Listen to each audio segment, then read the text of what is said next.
There's something rising above the dry, leaf-like scent of book and ink. Something infinitely softer, but more noticeable because it's so fine. I lift my nose to the air and I inhale, closing my eyes. Soft white flowers. Little blossoms unfurling. The very beginning scent of spring. That's what I smell when I close my eyes. Something so light and lovely that I'm a little taken aback by it. It's a perfume, that much I can tell, and I should be used to smelling perfumes in public spaces.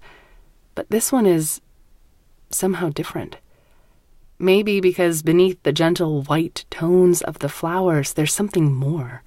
The warmth of skin, of a woman's skin.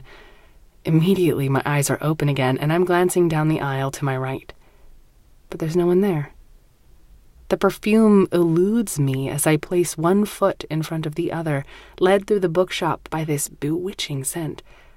I round the corner of the final aisle, and there she is. A blonde woman, standing on a step stool, straining to reach the top shelf for, I assume, a particular book. She's wearing black flats and is standing on tiptoe at the very edge of the stool, causing the stool to tilt precariously, supporting itself on 2 legs instead of the usual 4. She's leaning far forward, her long fingers straining to reach the spine of a just-out-of-reach book. Within seconds, I take in the fact that the woman wears a black pencil skirt that follows the curves of her rear and thighs with such precision that my eyes can't help but trace her shape. A satin cream blouse is tucked into the skirt, or it would be, but since she's straining so high to reach the book, the front of the blouse has come untucked, showing off the pale skin of her stomach. Her blonde hair falls around her shoulders in soft ringlets, and even though the hallway is darker than the rest of the shop, I can just make out that she's wearing a dark red lipstick as she frowns, leaning forward. I clear my throat, and I take a step toward her. "Can I help you?"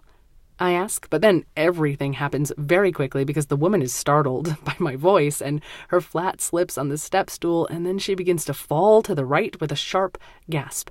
I don't think, I simply act. I'm lunging forward, and then all of the time I've spent at the gym pays off because, wonder of wonders, I actually catch her, out of midair. She stares up at me from my arms, surprised, her full mouth, which is wearing this really gorgeous dark red lipstick, in a round O of astonishment, and I'm about to say something, but the book that this woman was reaching for on the shelf apparently came loose when she took a tumble because something very hard smacks my head. It was so damn unexpected that I, completely embarrassed to admit this, by the way, topple myself, and then we're both lying crumpled on the bookstore floor. The woman sits up quickly and glances at me in shock, leaning forward. I know I shouldn't be noticing this kind of stuff right now, but her long blonde hair falls over her shoulder toward me, and with it comes that light, floral scent. I inhale deeply, then groan a little, putting my hand to my forehead. "Oh my God, are you okay?" she asks me. I can tell that her voice is normally warm, but right now she sounds alarmed. I don't want her to be alarmed. It was just a clock to the head, so I sit up and smile at her, knocking my forehead with my knuckles. I inherited my ma's thick skull. No worries. We were apparently more entangled in each other's limbs than I first recognized because she tries to get up, but her long legs in their black tights are tangled up in mine. As I try to get up to help her, my arm ends up grazing her bare stomach. Her shirt got pushed up when she fell, and she tugs it down now with an apologetic smile, but I'm realizing that I'm feeling kind of warm and dizzy. It's not from the hit on the head, right? I mean, the world only began whirling when I touched her skin. Her soft, floral-perfumed, warm skin. The woman picks up the book that hit me, and she offers me a hand, which I take, and then we're both standing together. She laughs, shaking her head apologetically. I feel so stupid right now. I could lie and say that I'm normally graceful,